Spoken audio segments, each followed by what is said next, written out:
Balik tayo dito sa airport ka coffee. Actually, isa sa pinakamalaking problema. Actually, simple lang ang solusyon dyan eh.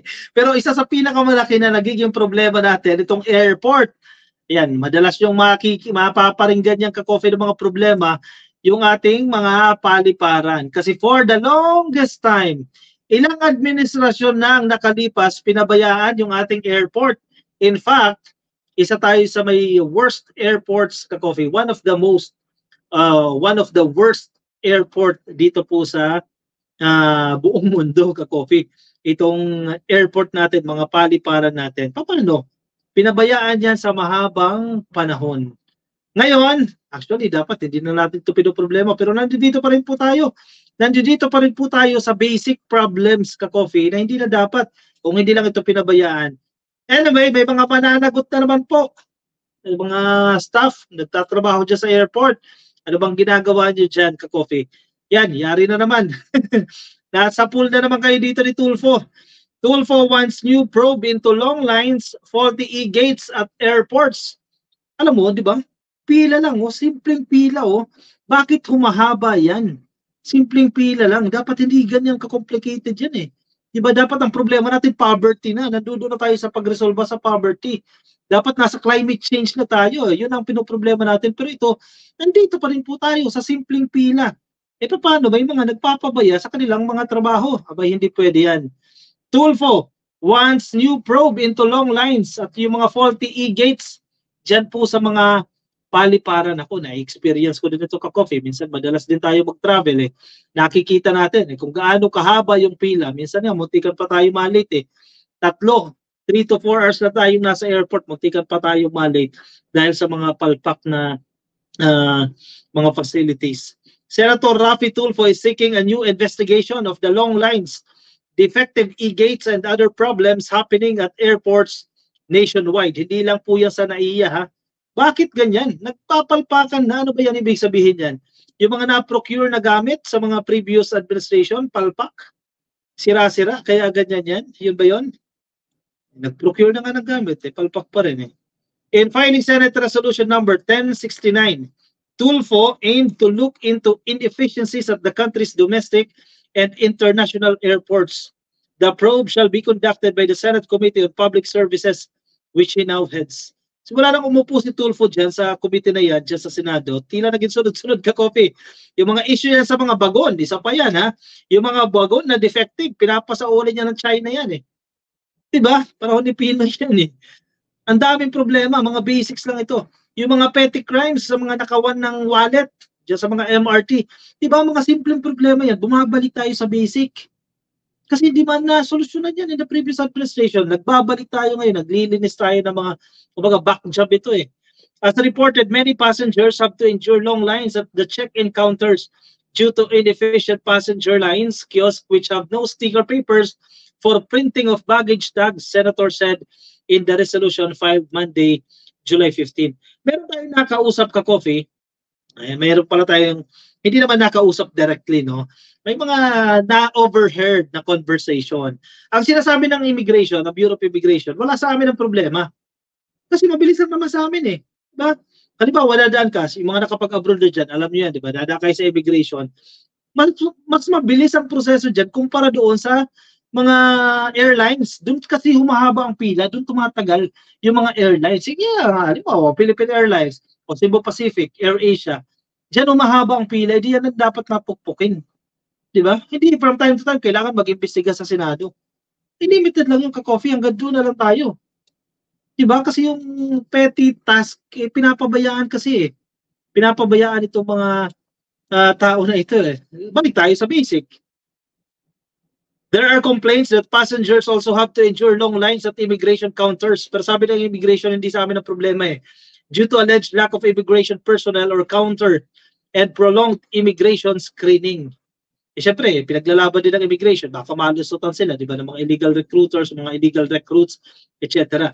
Tulfo also cited the alarming reports that airports e-gate scanners for arriving passengers often fail to read passports and boarding passes.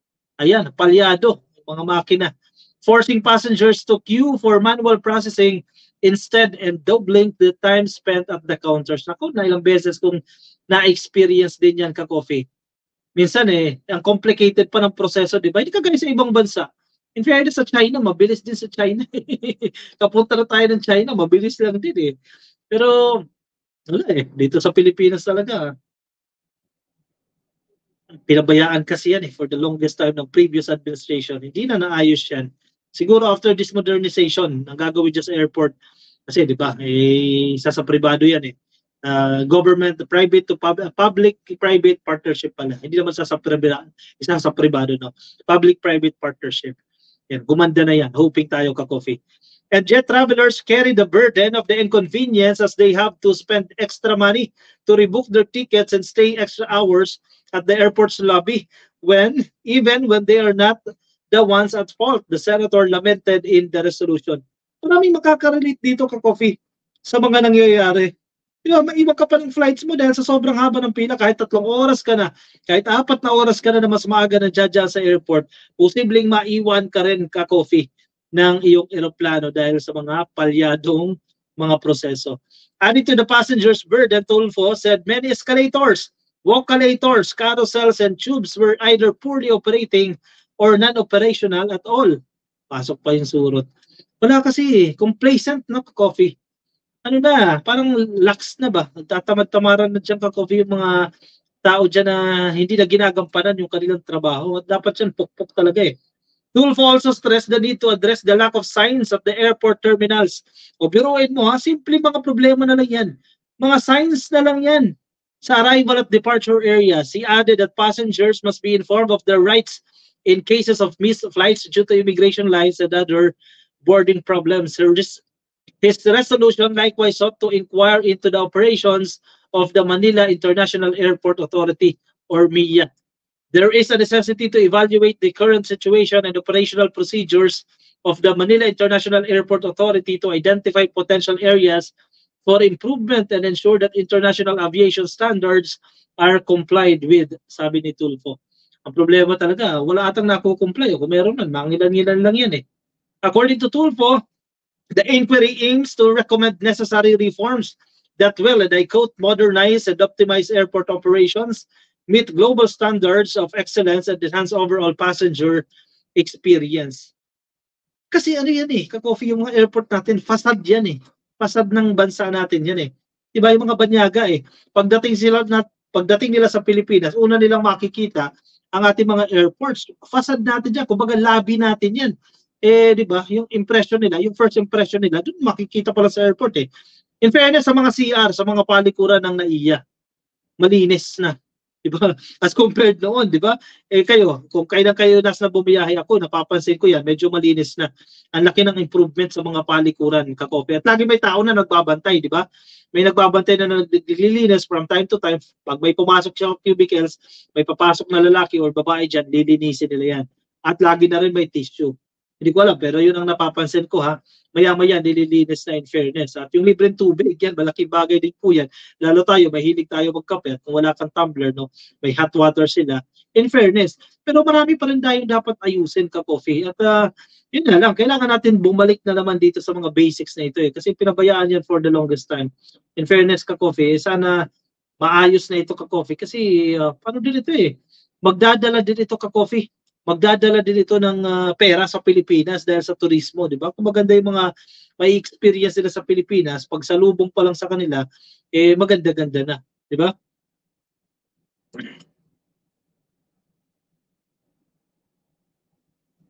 Sana magtuloy-tuloy na yan, di ba? O siya, sige, anong say ninyo dyan? I-comment po ang inyong opinion, ang inyong reaksyon dyan sa ating comment section nang mabasa rin po ng iba nating mga ka-coffee. Alright, sige, ako'y magpapaalam na muna sa inyo ka-coffee ngayong araw po ng Martes. Bukas, maaga po ang ating pasok. Ingat po kayo, ka-coffee ko nasa Facebook po kayo. Make sure na kayo po ay naka-follow na. Please, click lang po ng follow or like sa Facebook at kung nasa YouTube po kayo, ay click nyo lang po ang subscribe at i-like na rin po yung video na to para tayo updated sa ating mga bagong uploads. Alright, maraming salamat po. Ingat po kayo, ka-coffee. Nasaan man po kayong panig ng daigdig. Good night, everyone. Thank you. Bye-bye.